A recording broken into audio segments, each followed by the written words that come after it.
You know what's funny about family betrayal? It never happens in the shadows. It happens in front of everyone, dressed up as celebration, wrapped in pretty speeches and clinking champagne glasses. I raised my sister after our parents died. She was 7, I was 19. Gave up everything so she could have the life our parents never got to give her. And the moment she finally achieved her dream, marrying into wealth, into security, into everything I'd worked so hard to provide, I was humiliated in front of 200 people by a man who smiled while he destroyed me. But here's the secret. Nobody tells you about public shame. Sometimes it cracks open a truth that's been buried so deep you'd almost convinced yourself it didn't exist. That toast, that insult, that casual cruelty delivered with a crystal glass in hand, it exposed something I'd been running from for 23 years. See, the man who mocked me at my sister's wedding, who shamed me for being working class in front of strangers who'd never know my name, wasn't just some random villain. He was the man whose decisions destroyed my entire life, the one responsible for why I had to raise my sister alone in the first place, the reason our parents never came home from work one day. I couldn't believe that fate had connected us this way, that the universe had handed me this opportunity wrapped in the worst moment of my life. The truth is, some foundations are built on blood and lies, and they look solid until someone who knows about structural failure decides it's time to bring the whole thing down. What happened next? Well, let me tell you about revenge that took 2 decades to serve cold, about justice that destroys everything while rebuilding what actually matters, and about the shocking moment when a powerful man realized he'd finally, after all these years, been caught. I couldn't believe what I was hearing. There I was, standing in that crowded reception hall, wearing the dress I'd saved up for months to buy, watching my baby sister Melissa's wedding unfold like a dream, until her father-in-law stood up with that crystal glass in his hand. Richard Pemberton, the man everyone called a pillar of the community, cleared his throat and smiled that cold smile I'd seen on powerful men before. His voice boomed across the room, and every head turned toward him, expecting some heartfelt toast about love and family. Instead, what came out of his mouth felt like a slap across my face, delivered with surgical precision in front of 200 guests who'd come to celebrate what was supposed to be the happiest day of Melissa's life. "Let's raise our glasses to the bride," he began, his tone dripping with something I couldn't quite place yet. "A young woman who's come so far, despite her humble beginnings." The word humble hung in the air like poison, and I felt my stomach drop. He went on, talking about how his son had rescued Melissa from a life of hardship, how she'd been raised by a sister who worked with her hands, who smelled of grease and machinery, who never quite fit into polished society. The betrayal wasn't just in his words. It was in the way he looked directly at me while saying them, as if I were some unfortunate footnote in Melissa's success story. People started shifting uncomfortably in their seats, some averting their eyes, others staring at me with what looked like pity mixed with curiosity. My hands were shaking so badly I had to grip the edge of the table just to stay standing. This wasn't just some casual insult tossed around at a party. This was calculated humiliation, designed to put me in my place, to remind everyone in that room that I didn't belong among the crystal chandeliers and silk tablecloths. I'd raised Melissa alone since she was 7 years old, working double shifts as a structural engineer, the kind who spends more time in steel-toe boots than boardrooms, while making sure she had everything she needed. Piano lessons, summer camps, college tuition. I'd given up dating, given up dreams of my own family, given up sleep and sanity and any semblance of a personal life, all so she could stand here today in that white dress, marrying into wealth and security. And this was my payback? Being mocked in front of strangers by a man who knew nothing about sacrifice? But here's what Richard Pemberton didn't know, what none of these people sipping their champagne knew. His words didn't just shame me in that moment. They unlocked something I'd buried so deep I'd almost convinced myself it didn't exist anymore.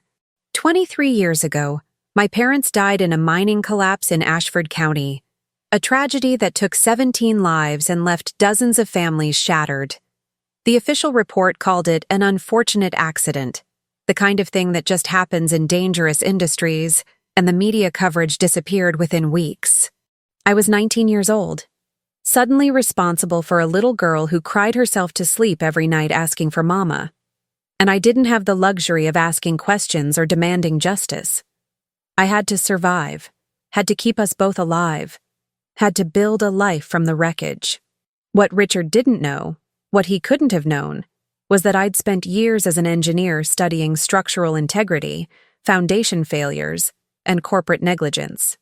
I'd made it my business to understand how buildings fall, how systems collapse, how lies can be buried under layers of paperwork and falsified inspections. It became more than just a career. It became a lens through which I saw the world, especially after I stumbled across some old files about that mining disaster years later. I'd seen the company name in those documents, but I'd never put a face to the power behind it. Not until 6 months ago, when Melissa introduced me to Richard Pemberton. I'd pushed those findings to the back of my mind, told myself that digging up the past wouldn't bring my parents back, that Melissa needed me focused on the future, not drowning in revenge fantasies. But standing there, listening to this man insult everything I'd sacrificed, I felt something shift inside me like tectonic plates grinding against each other.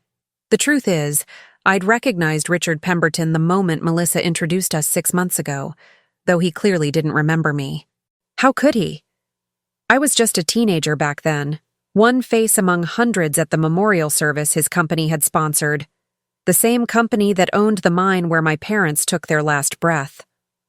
I'd smiled politely, shaken his hand, pretended I was simply the grateful older sister happy to see Melissa marrying into such a respectable family.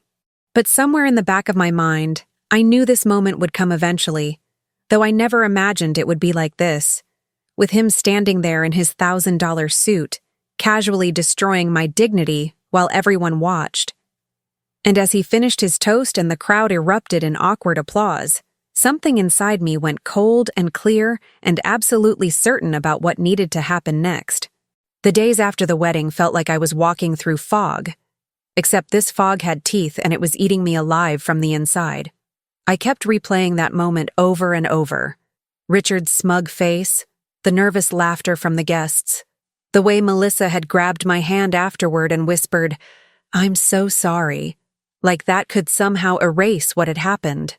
But the thing is, his insult had cracked something open that I'd sealed shut years ago, and now I couldn't stop thinking about that mine, about my parents, about the 17 families who'd lost everything while Richard Pemberton's company issued press releases about tragic accidents beyond our control. I couldn't believe how perfectly I'd compartmentalized that pain, how I'd convinced myself that moving forward meant letting go of questions I was too afraid to ask. Now those questions were screaming in my head at 3 a.m, demanding answers I wasn't sure I was ready to find. I started small, telling myself I was just curious, just trying to understand what really happened back then. I requested the official accident report from the county archives, the one I'd been too young and too overwhelmed to read 23 years ago.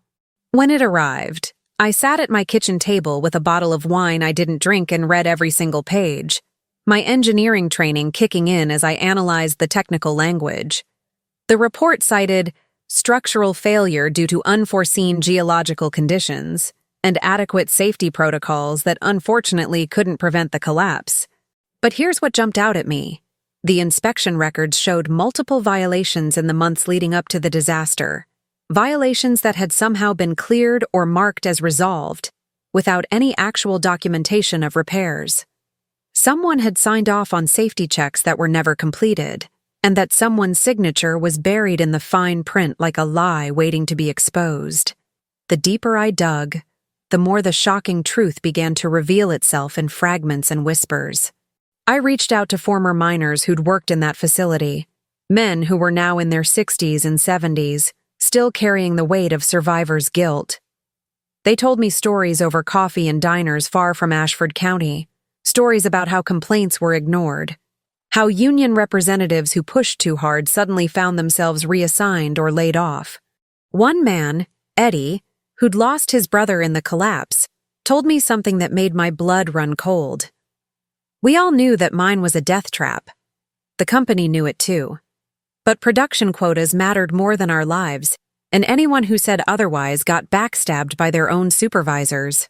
He pulled out a folder he'd kept hidden for over 2 decades, filled with internal memos and safety reports that had never made it into the official investigation. What Eddie showed me wasn't just evidence of negligence, it was proof of systematic corruption, a paper trail that led directly to Richard Pemberton's decisions as the head of Pemberton Mining Corporation. There were emails discussing the cost of proper reinforcement versus the cost of potential lawsuits, financial projections that literally weighed human lives against quarterly profits. I sat there reading about how my parents' deaths had been reduced to a calculated risk, an acceptable loss in the pursuit of keeping shareholders happy. The karma of it all was almost poetic. Here was this man who'd built an empire on the bodies of working-class people, who'd never faced consequences for his choices, now connected to me through marriage, through family, through the very sister I'd raised from the ashes of his complete disregard for basic human decency. But the most damning piece of evidence came from an unexpected source, a former company accountant named Patricia, who'd reached out after seeing my name mentioned in some mining safety forums I'd been frequenting. She'd left Pemberton Mining 15 years ago, her conscience finally getting the better of her, and she'd kept copies of everything. Financial records showing offshore accounts where settlement money had been funneled to keep families quiet, falsified inspection reports with forged signatures, even recordings of meetings where executives discussed strategies to bury the investigation before it gained too much media attention. "I've been waiting for someone to care enough to use this," she told me over an encrypted video call, her hands trembling as she spoke. "I was too afraid to go public myself, but if you're willing to take this on, I'll give you everything I have." Those families deserve justice, and Richard Pemberton deserves to finally face what he's done. I spent the next 3 months building a case that would have made any prosecutor proud, organizing documents, verifying sources, creating a timeline that showed exactly how Pemberton Mining had knowingly sent workers into a dangerous situation and then covered it up when disaster struck. Every night I worked on this, I felt like I was constructing something, not just a legal argument, but a monument to the truth that had been buried alongside my parents. The engineer in me appreciated the precision required, the way each piece of evidence had to support the next, creating a structure so solid it couldn't be torn down by expensive lawyers or corporate spin doctors. And as I worked, I began to realize that this wasn't about revenge in the traditional sense. This was about restoration, about finally giving voice to people who'd been silenced, about making sure that what happened to my family couldn't be dismissed as just another unfortunate accident in someone else's success story. People always ask me how I did it, how I managed to raise a child while working full-time, how I kept everything together when most days I could barely keep myself from falling apart. The truth is, I didn't have a choice, and maybe that's what made it possible. When you're 19 years old and suddenly responsible for a 7-year-old who's just lost everything, you don't get the luxury of grief or breakdown or asking the universe why this happened to you. You wake up, you make breakfast, you braid hair even though your hands are shaking, you pack lunches, you go to work, you come home, you help with homework, you read bedtime stories, and then, only then, when she's finally asleep, do you allow yourself to cry in the shower where no one can hear you? That was my life for years, a constant performance of strength I didn't actually feel, wearing a mask of stability while inside I was screaming. I worked as a junior engineer during the day, the only woman on most job sites, dealing with contractors who thought I was someone's secretary until I started correcting their calculations. The dignity I'd lost in other parts of my life, I fought to reclaim in my career, proving myself over and over again because I couldn't afford to fail. Melissa needed new shoes, needed school supplies, needed a stable home, and my salary was the only thing standing between us and complete disaster.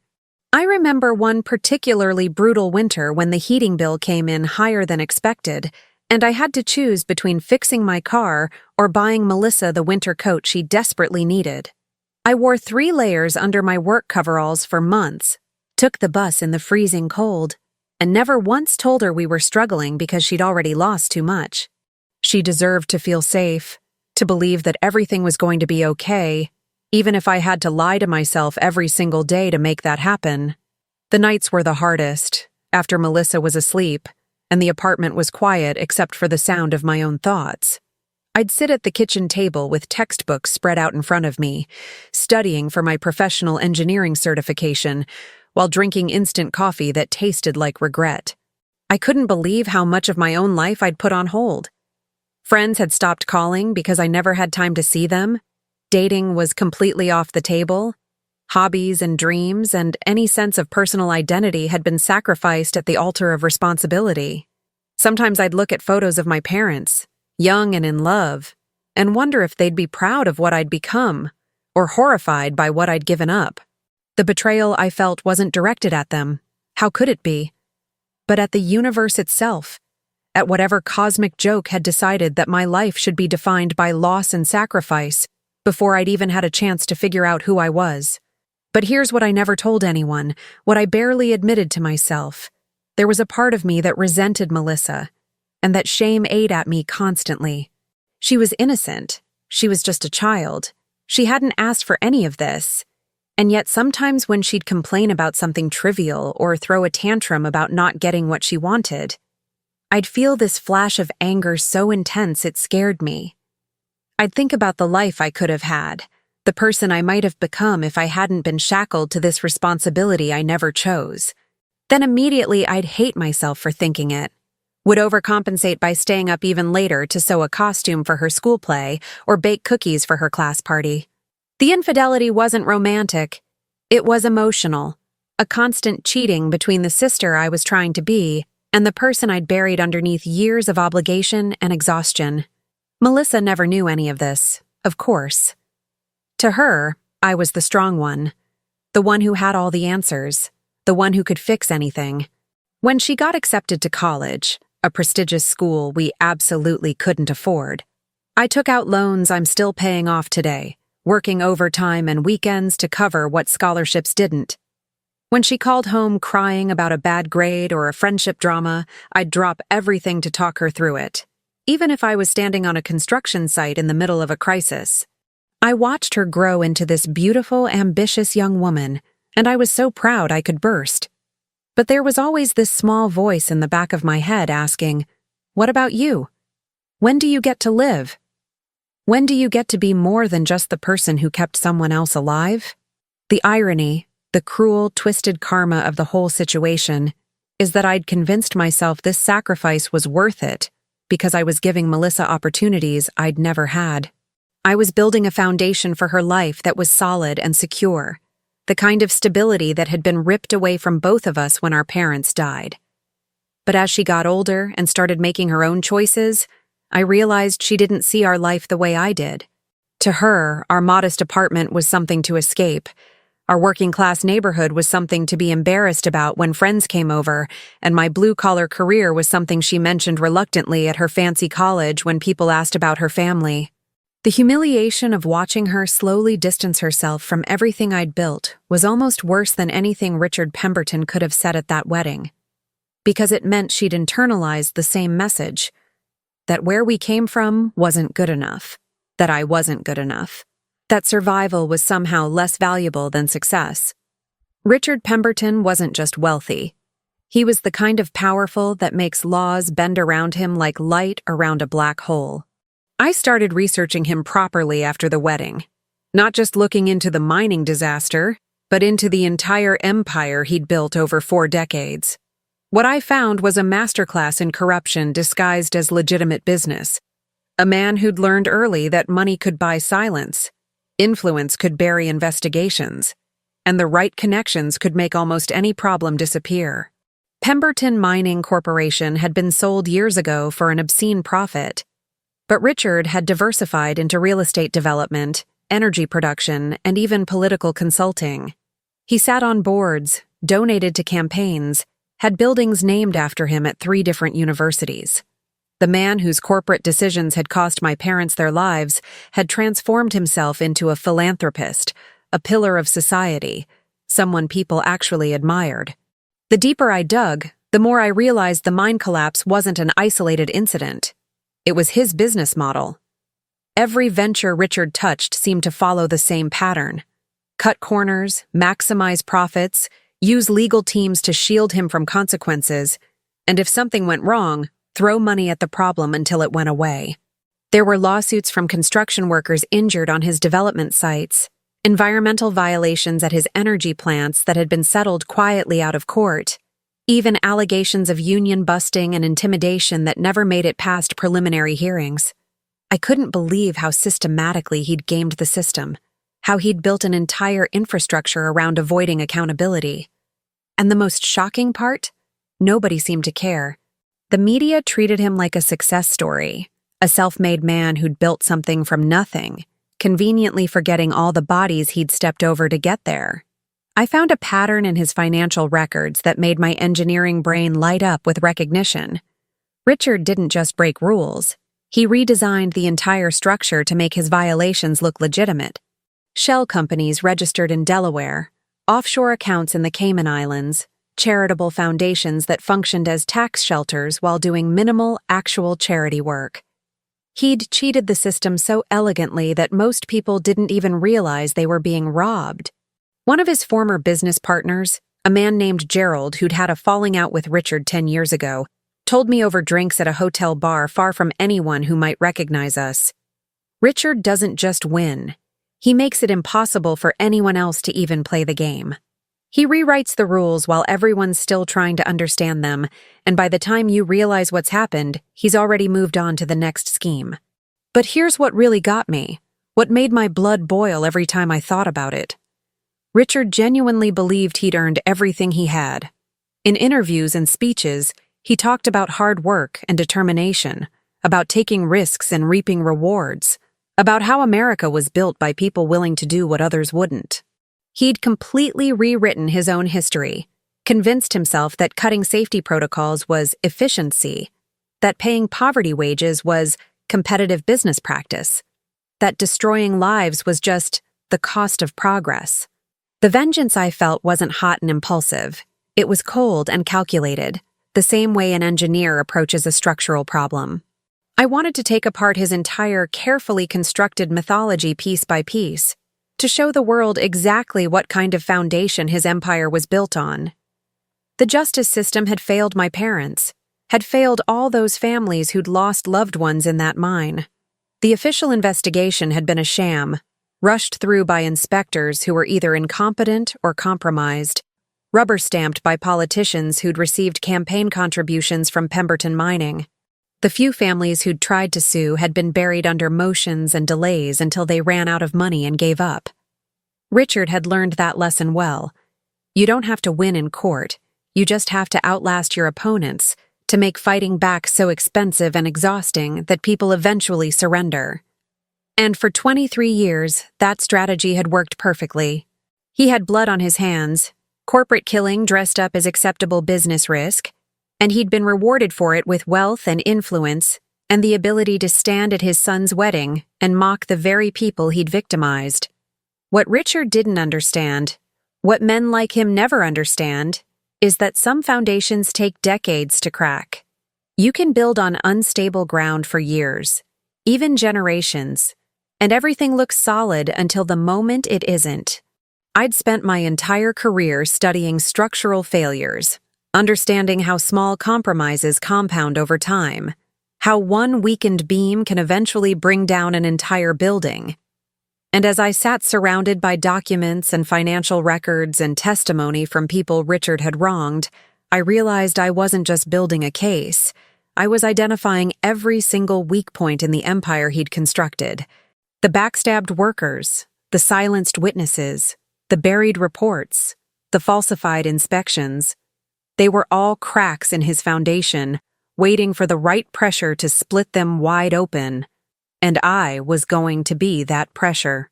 The documents Patricia had given me were devastating, but I knew they wouldn't be enough on their own. Corporate lawyers would tie them up in court for years, claiming they were taken illegally or were out of context. I needed something more, Something current that would prove Richard was still operating the same way. That this wasn't just ancient history, but an ongoing pattern of criminality.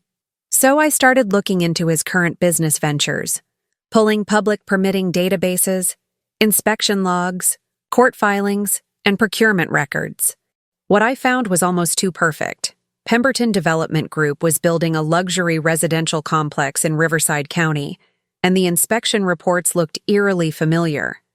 Same pattern of violations being mysteriously cleared, same signatures approving work that hadn't been completed, same dangerous shortcuts being taken in the name of profit.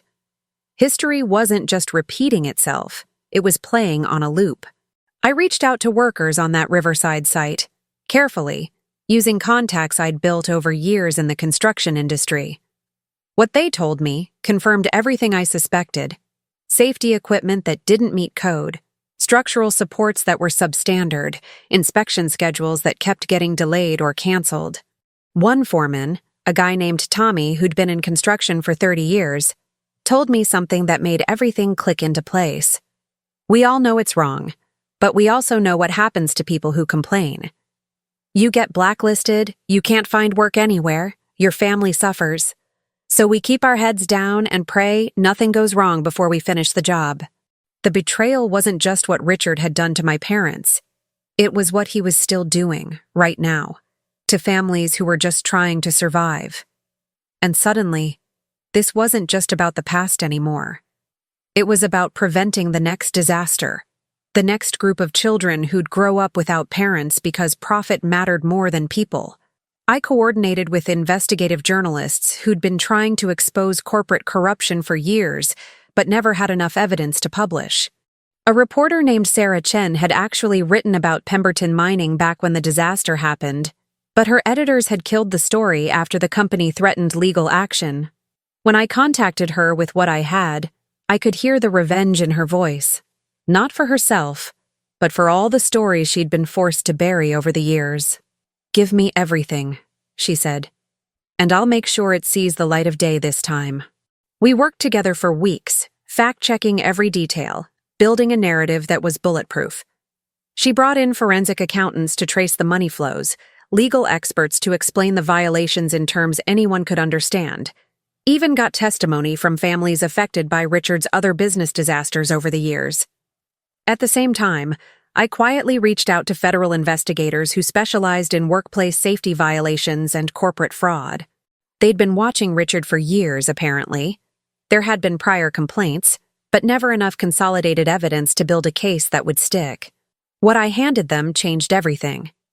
They suddenly had documentation, witnesses willing to testify, a paper trail that connected decades of criminal negligence. The lead investigator, Special Agent Martinez, told me something I'll never forget. "We see guys like Pemberton all the time. They think they're untouchable because they've gotten away with it for so long.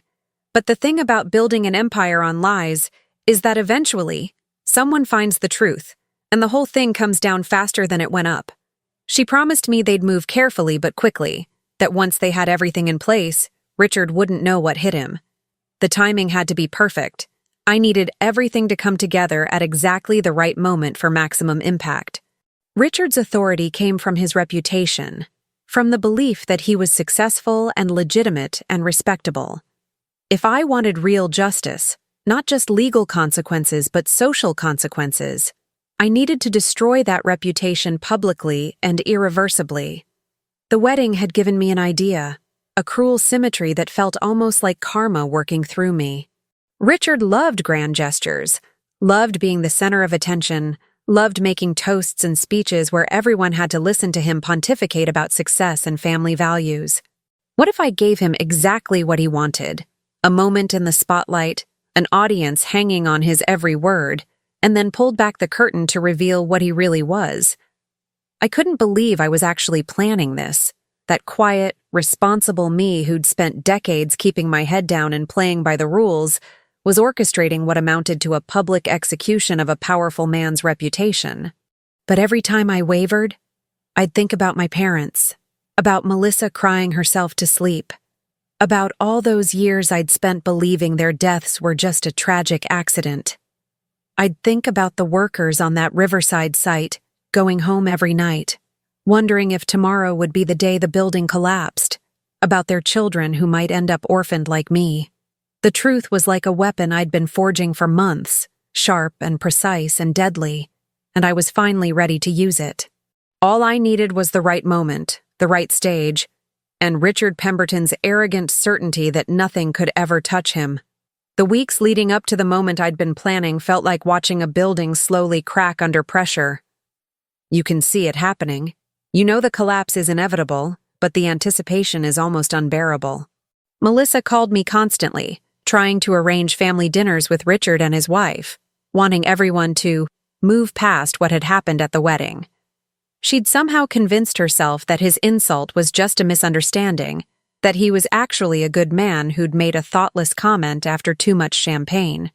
She'd found her security, her escape from our working-class roots, and she wasn't ready to see the rot underneath. I'd sit on the phone listening to her defend him, this man whose decisions had killed our parents and then mocked me for surviving, and I had to bite my tongue so hard I tasted blood. The worst part was knowing that once the truth came out, she might never forgive me. That saving her from a family built on corruption might cost me the only family I had left. Her husband, Marcus, Richard's son, started showing up at my apartment unannounced, looking increasingly uncomfortable. He'd stand in my doorway, this privileged kid who'd never wanted for anything, trying to apologize for his father's behavior while simultaneously defending him. "Dad's from a different generation," he'd say, as if casual cruelty was just a generational quirk. "He doesn't always think before he speaks, but he means well." I couldn't believe the mental gymnastics people were willing to do to avoid confronting the obvious. That Richard Pemberton was a monster who'd learned to wear a human mask. But during one of these visits, Marcus said something that made me pause. "I know my father isn't perfect. Sometimes I wonder about the stories I've heard, about how he really built his empire. But he's still my father, you know?" There was doubt in his eyes, a crack in his certainty, and I realized he might be more ready for the truth than I'd thought. Meanwhile, Richard himself had apparently decided that the best defense was offense. I started hearing through mutual connections that he'd been making comments about me at his country club, painting me as bitter and jealous, someone who'd never gotten over being just a working-class engineer while his family thrived. He was humiliating me in absentia, trying to inoculate his social circle against whatever I might say if I decided to make trouble. What he didn't know was that every insulting comment was being documented. Every attempt to damage my reputation was actually building my case. His arrogance was the foundation of his downfall. He was so certain of his invincibility that he couldn't imagine I might actually be a threat. Men like him never can. They've spent so long being powerful that they've forgotten what it feels like to be vulnerable. The pressure was crushing. Special Agent Martinez called weekly with updates. They were building their case, coordinating with federal prosecutors. But these things took time. Sarah Chen had her article ready to publish, but her editors wanted to wait for the criminal investigation to go public first to avoid any accusations of prejudicing the case. Everyone had their role to play, their piece of the puzzle, but the timing had to be perfect. I'd lie awake at night running through scenarios, worrying about everything that could go wrong. What if Richard's lawyers found a way to suppress the evidence? What if witnesses got intimidated and backed out? What if I'd miscalculated and this whole thing blew up in my face, destroying Melissa's marriage and leaving me with nothing but revenge that tasted like ash? Then came the call I'd been waiting for. Special Agent Martinez telling me they had everything they needed, that federal charges were being filed, that the investigation would go public within days. "We're coordinating with multiple agencies," she explained. "Workplace safety, financial crimes, even the EPA because of environmental violations. This is going to be big, bigger than anything we've done in years. Richard Pemberton is going to face justice for every corner he's ever cut, every life he's ever destroyed." I felt this strange mixture of elation and terror, like standing on the edge of a cliff, knowing you're about to jump. There was no turning back now. The machinery I'd set in motion was going to grind forward whether I was ready or not. The date they chose for the public announcement happened to fall on the same weekend Richard was hosting a charity gala at his estate. One of those ostentatious affairs where wealthy people congratulated themselves for donating money while drinking champagne that cost more than most people's monthly rent. Melissa had invited me weeks ago, probably hoping it would be a chance for family reconciliation, and I'd accepted with a smile that didn't reach my eyes. Richard would be giving a speech, of course, talking about his legacy and his commitment to community, playing the role of benevolent patriarch while cameras flashed and society pages took notes. What he didn't know, what nobody knew except me and a handful of investigators and journalists, was that while he was performing respectability, federal agents would be preparing to walk through his doors. The shocking truth was about to expose him in front of everyone who'd ever celebrated his success, and I was going to be there to watch his carefully constructed world collapse in real time. The night of the gala arrived with the kind of perfect weather that felt almost offensive. Clear skies, gentle breeze, the kind of evening that belonged in a movie about beautiful people living beautiful lives. I stood in front of my mirror for 20 minutes, staring at the woman looking back at me, trying to recognize her. I'd bought a new dress, something elegant and understated, armor disguised as evening wear. My hands were steady as I put on earrings, steady as I applied lipstick, steady in a way they hadn't been in months. This was it, the moment everything I'd built would either stand or crumble. I thought about my parents, wondered if they could see me, if they'd understand what I was about to do. The revenge I'd been nurturing felt different now, less like anger and more like a debt coming due, a cosmic rebalancing that was 23 years overdue. Melissa picked me up, chattering nervously about the guest list and the catering, and how important tonight was for Marcus's career. She looked so happy, so hopeful that this event would somehow bridge the gap between her old life and her new one, that her family could finally blend seamlessly into Richard's world. I wanted to grab her shoulders and tell her everything, about the investigation, about what was coming, about who her father-in-law really was, but I couldn't. Not yet. She'd know soon enough, and maybe she'd hate me for it, but at least she'd be free from building her life on a foundation of lies. "You look beautiful," she said as we drove through the gates of Richard's estate, and I almost broke right there. I couldn't believe this might be one of the last moments before everything between us changed forever. The estate was exactly what you'd expect, massive, immaculate, designed to broadcast wealth and taste and power. Crystal chandeliers, marble floors, servers circulating with trays of champagne and hors d'oeuvres that probably cost more than I made in a week. Richard stood near the entrance greeting guests, playing the gracious host, his smile wide and confident. When he saw me, something flickered across his face. Surprise, maybe, or calculation. But he recovered quickly. "Ah, Melissa's sister," he said, extending his hand like we were old friends. "So glad you could join us tonight. Water under the bridge, right?" I shook his hand, felt the softness of palms that had never done manual labor, and smiled back. "Absolutely," I said. "I wouldn't miss this for the world." The infidelity of that smile, the performance of civility while knowing what was coming, felt like a betrayal of everything I'd once believed about myself. The evening crawled forward with excruciating slowness. I made small talk with people I'd never see again, accepted compliments on my dress, watched Richard work the room like the politician he'd essentially become. He was good at this, making people feel important, remembered, valued. I could see why people liked him, why they chose to believe the carefully curated version of himself he presented. Around 9 o'clock, someone tapped a glass and announced that Richard would be giving a speech. The crowd gathered in the main ballroom, all eyes turning toward the small stage where a microphone stood waiting. I positioned myself near the back, close to the doors, my phone in my hand. Special Agent Martinez had texted 20 minutes ago. "We're ready. It's happening tonight." All I had to do was wait for the signal. Richard took the stage to enthusiastic applause, looking like a man who'd never had a moment of doubt in his entire life. He began talking about legacy, about what we leave behind, about the importance of building something that lasts. "I've spent my life creating structures," he said, and I almost laughed at the unintentional irony. "Businesses, buildings, bridges, things that will outlive me and serve communities for generations. But the greatest legacy isn't what we build with steel and concrete, it's what we build with integrity and character." The crowd nodded along, completely captivated, and I felt sick.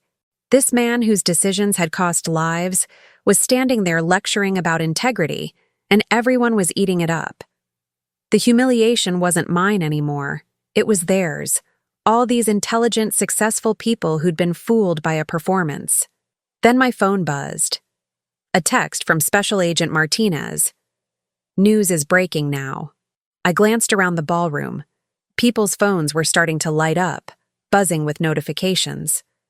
Someone near the bar had pulled up a news site on their screen. Then a guest near the lounge area gasped, and within seconds, someone was mirroring a live stream onto the ballroom's display screens, the same screens that moments ago had been showing photos of Richard's projects. Breaking news banners, photos of the mine where my parents died, federal agents outside Pemberton Development Group headquarters, and Richard's face, his younger face from 23 years ago, in a photo labeled "CEO under federal investigation for decades of safety violations and corporate fraud." The room went silent. People pulled out their phones, started reading, started looking from the screens to Richard and back again. And Richard himself stood frozen at the microphone, his confident smile cracking like a dam about to burst. The truth had finally caught up with him, and there was nowhere left to hide. The silence in that ballroom lasted maybe 5 seconds, but it felt like an eternity. That suspended moment before a building collapses when everything is still technically standing, but you can already see the outcome. Then, chaos erupted. Phones buzzed everywhere at once. People started talking over each other. Cameras flashed as guests tried to document what was happening. Richard just stood there at the microphone, his face cycling through emotions faster than I could track. Confusion, disbelief, anger, and finally something that looked almost like fear. "There's been some mistake," he said, his voice lacking its usual commanding tone. "These are old accusations, already settled. This is clearly—" But nobody was listening anymore. The screens kept cycling through evidence, through headlines, through photos of federal agents and crime scene tape at his company headquarters. Justice wasn't just being served. It was being broadcast in real time to everyone who'd ever celebrated him. I watched Melissa across the room, saw the exact moment she understood what was happening. Her face went pale, then red, and she turned looking for me with an expression I'd never seen before. Betrayal, confusion, hurt, all mixed together. Marcus was trying to get to his father through the crowd, shouting something about lawyers, about not saying anything else. But Richard had already pulled the microphone off the stand, was trying to regain control of the narrative. "I have built an empire through hard work and," he started, but someone shouted from the crowd, "Built it on how many bodies, Pemberton?" Another voice, "My uncle died in that mine." The wall of respectability he'd constructed over decades was crumbling in real time, and every crack revealed another lie, another victim, another family destroyed by his greed. Then Special Agent Martinez walked through the main doors with 4 other federal agents, their badges visible, their presence unmistakable. The crowd parted like the Red Sea as they moved toward the stage. "Richard Pemberton," Martinez said, her voice carrying clearly through the now silent room. "We have a warrant for your arrest on charges of corporate fraud, criminal negligence, and conspiracy to obstruct justice." She read him his rights while everyone watched, while cameras recorded, while the man who'd mocked me at my sister's wedding for being working class stood there in handcuffs surrounded by the social elite who'd worshipped him. The payback wasn't in his arrest, though that was satisfying. It was in the complete destruction of the carefully crafted persona he'd spent a lifetime building. Everyone could see him now for what he really was. Richard's wife collapsed into a chair, crying. His lawyers materialized from somewhere in the crowd, already on their phones, already trying to control damage that was beyond controlling. Marcus stood frozen, looking lost and young and completely out of his depth. And Melissa, my baby sister, the girl I'd raised, the woman I'd sacrificed everything for, she was walking toward me with tears streaming down her face, and I couldn't tell if they were tears of grief, or rage, or understanding. "Did you know?" she asked when she reached me, her voice barely above a whisper. "Did you know this whole time?" I couldn't believe this was how she'd find out. Couldn't believe I was about to lose her even as I'd avenged our parents. "I found out after the wedding," I said quietly. "And yes, I made sure he'd finally face what he did to Mom and Dad." The confession hung between us like a chasm. Melissa's face crumpled, and for a moment I thought she might slap me, might scream, might never speak to me again. But then she said something I didn't expect. "The mine? The accident that killed them? That was Richard?" I nodded, watching realization dawn across her features as pieces clicked into place. "His decisions killed them," I said. "He built his fortune on our parents' graves, and he was doing it again, right now, to other families. I couldn't let him get away with it anymore." She looked back at Richard being led out in handcuffs, at the chaos consuming the Gala, at the complete destruction of the world she'd married into. "I didn't know," she whispered. "I married into that family, and I didn't know." The shame in her voice broke something inside me, because I realized she felt guilty for her ignorance, for building a life connected to the man who'd destroyed ours. The Gala dissolved after that, guests fleeing, trying to avoid being photographed or associated with the scandal, while news crews arrived outside drawn by the breaking story. Sarah Chen's article went live within hours, comprehensive and devastating, every detail meticulously documented. Social media exploded with commentary, with people sharing their own stories of being victimized by Pemberton companies, with calls for investigations into everyone who'd enabled him over the decades. I stood in that emptying ballroom watching the consequences of my choices ripple outward, feeling strangely hollow. The revenge I'd worked so hard for didn't feel triumphant. It felt necessary, like lancing a wound that had been festering for 23 years. Richard Pemberton was finally being held accountable, but the cost of that accountability was still being calculated, and I wasn't sure I was ready for the final total. The legal proceedings that followed were everything I'd hoped for and nothing like I'd imagined. Richard's empire didn't just crack. It shattered into 1,000 pieces, each one revealing another crime, another cover-up, another victim who'd been silenced. Federal prosecutors brought charges that read like a greatest hits of corporate corruption, multiple counts of criminal negligence, fraud, obstruction of justice, bribery, conspiracy. His legal team tried everything, claiming the evidence was inadmissible, that witnesses were unreliable, that this was a politically motivated persecution of a successful businessman. But when you have decades of documentation, when you have forensic accountants tracing every dirty dollar, when you have victims lining up to testify, there's no spinning your way out. The justice system that had failed my parents 23 years ago was finally, achingly slowly, doing its job. What surprised me most was how quickly his former allies abandoned him. Business partners suddenly couldn't remember making deals with him. Politicians returned campaign donations or donated them to charity, claiming they'd never been that close to Pemberton anyway. The universities with buildings bearing his name quietly began discussions about renaming them. It was like watching rats flee a sinking ship, except these were wealthy, powerful rats who'd been happy to profit from Richard's corruption when it was convenient. I couldn't believe the speed at which respectability could evaporate. One day you're untouchable, the next day you're toxic, and everyone who'd kissed your ring is pretending they barely knew you. The backstabbed feeling Richard must have experienced would have been satisfying if I'd had any capacity left for satisfaction. The company itself was dismantled piece by piece. Pemberton Development Group went into receivership, with federal monitors seizing assets and investigating every project. What they found at that Riverside construction site validated everything I'd feared. structural violations so severe that the building was deemed unsafe even in its incomplete state. It was evacuated and torn down, and experts testified that if it had been finished and occupied, a collapse was virtually inevitable. I'd prevented another disaster, saved lives that would have been lost, stopped more families from experiencing what mine had endured. That should have felt like victory, like vindication. But mostly, it just felt sad. Sad that it took this much work, this much sacrifice, this much destruction to stop one man from killing people for profit. The criminal trial was scheduled for 6 months out, but Richard's lawyers negotiated a plea deal that saved him from the worst charges in exchange for cooperation and asset forfeiture.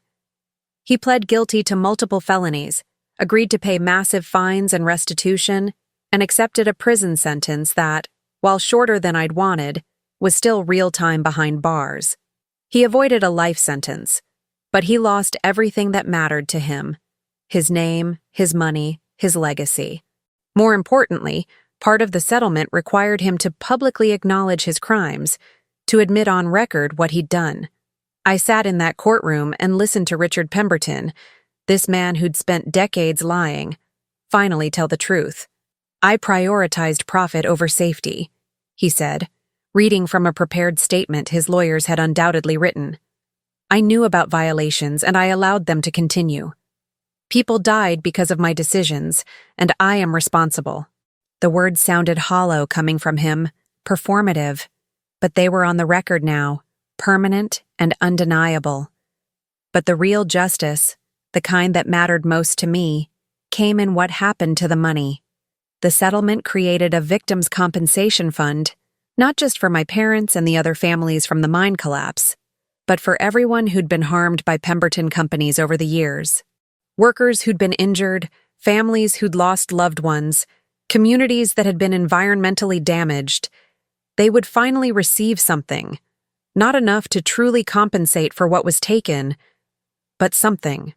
Additionally, a memorial trust was established in honor of the 17 people who died in that mine, funding safety training and advocacy for stronger workplace protections.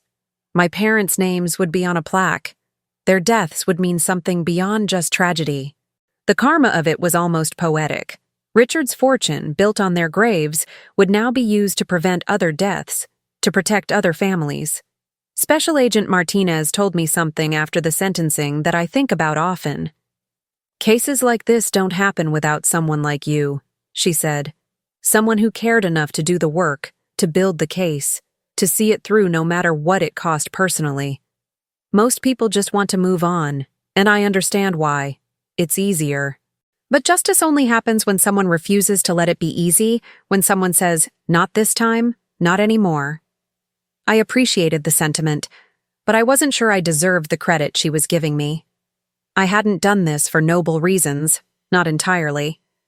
I'd done it because I was angry, because I'd been humiliated, because I wanted revenge. The fact that it resulted in something good, something that might actually help people, felt almost accidental, like a side effect of personal vendetta rather than the point. A year later, 1 full year after that gala, I stood at the site where the mine used to be, watching construction crews work on something I'd never imagined possible. The Memorial Trust had purchased the land and was transforming it into a sanctuary, a place of remembrance, yes, but also a community center with job training programs, safety education, resources for families affected by workplace disasters. The old mine shaft had been properly sealed, made safe, surrounded by gardens where names were engraved in stone. My parents' names were there, along with the other 15 victims, but this wasn't just a monument to death. It was a testament to the idea that tragedy could be transformed into something that served life. Standing there in the sunshine, I finally felt something that had been missing for 23 years. Not closure exactly, but perhaps the beginning of peace. Melissa came up beside me, and we stood together in silence for a while. Our relationship had been complicated this past year, to put it mildly. She'd been furious at first, feeling manipulated and used, angry that I'd kept secrets and orchestrated Richard's downfall without telling her. We'd had screaming arguments, tearful confrontations, weeks of not speaking at all. Her marriage had survived. Barely. Though she and Marcus had moved across the country to start fresh, away from the wreckage of his family's reputation. Marcus had cooperated with investigators, publicly denounced his father's actions, and resigned from the family foundation. It hadn't been easy for any of them, but slowly, painfully, we'd been rebuilding something between us. "I understand why you did it," she said quietly, not looking at me. "I hate that you had to. I hate that I was part of that family, but I understand. It wasn't forgiveness, not completely, but it was recognition, and maybe that was enough for now." The truth is, revenge had cost me almost as much as it had cost Richard. My career had taken a hit. Some firms didn't want to hire the woman who'd brought down a prominent businessman, even if he deserved it. I'd spent my savings on legal fees and investigation costs, was still paying off debts from raising Melissa. I'd lost friends who thought I'd been too harsh, too vindictive, who believed in letting the past stay buried. Some nights I lay awake wondering if I'd done the right thing, if the price had been worth it, if I'd destroyed more than I'd built. But then I'd think about that Riverside building being torn down before it could collapse, about families who wouldn't experience what mine had, about workers who might be safer because the system had finally been forced to pay attention. The dignity I'd fought so hard to reclaim wasn't found in Richard's arrest or conviction. It was found in the realization that I'd transformed my pain into something meaningful. I hadn't just gotten payback. I'd created change, however small, however imperfect. The Memorial Trust would outlive Richard, outlive me, outlive everyone involved in this story. Families decades from now would benefit from safety programs I'd helped fund with Richard's seized assets. That was a kind of immortality that felt more valuable than any revenge fantasy I'd harbored. My parents had died building something, tunneling into the earth to extract resources that would be used by people they'd never meet. Now their deaths had built something too, a system that might protect others from similar fates. I thought about all the years I'd spent angry, all the sacrifice and struggle and resentment I'd carried like stones in my pockets. The betrayal I'd felt, by the universe, by the justice system, by a society that lets wealthy men literally get away with corporate killing, it hadn't disappeared. I wasn't naive enough to think one case solved systemic problems, that Richard's conviction meant the system was fixed. But I'd learned something important. Justice isn't a destination you arrive at. It's something you build, brick by brick, case by case, with whatever tools you have available. Sometimes it's through official channels, sometimes it's through journalism, sometimes it's through one angry woman who refuses to let the past stay buried. And sometimes, just sometimes, it actually works. Melissa put her hand on my shoulder, and I covered it with mine. We stood there together, two sisters who'd survived more than most people would ever know, looking at the place where our parents took their last breaths and seeing hope instead of just tragedy. The shocking truth was that you could carry loss and still build something beautiful, could honor the dead by protecting the living, could transform vengeance into something that looked a lot like love. "They'd be proud of you," Melissa said softly. I wanted to believe her, wanted to think that somewhere, somehow our parents could see what their deaths had ultimately created. But whether they could or not, I'd finally done what I needed to do. Not just for them, but for myself. For Melissa, for every family that deserved better than we'd gotten. The foundation was solid now. Whatever came next, at least it was built on truth. So here's what I want to know from you. Have you ever been in a situation where someone powerful tried to make you feel small, tried to shame you for things you couldn't control, only for karma to eventually catch up with them? Maybe it wasn't as dramatic as federal agents and public arrests, but we all have those moments where we wonder if justice will ever actually happen, or if powerful people just get to win forever. Drop a comment below and tell me, what would you have done in my position? Would you have stayed silent to keep the peace, or would you have burned everything down to expose the truth? And here's the real question that keeps me up at night. When does seeking justice cross the line into revenge? Or are they actually the same thing wearing different masks? I want to hear your stories, your experiences with family betrayal, with standing up to people who thought they were untouchable, with choosing between keeping relationships intact or demanding accountability. Did you choose peace or truth? And looking back, do you regret your choice, or would you do it all over again? This conversation doesn't end here. It continues in the comments, in your stories, in the collective understanding that none of us are alone in navigating these impossible situations. So share your truth below. Let's build a community where we can be honest about the messy, complicated reality of family, power, and what we're willing to sacrifice for justice. And if these kinds of provocative, real conversations resonate with you, if you want more insights into the hidden dynamics of family drama, betrayal, and reclaiming your dignity, hit that subscribe button and turn on notifications. Because we're just getting started, and trust me, the stories we're exploring next will challenge everything you thought you knew about loyalty, revenge, and what we owe the people who hurt us.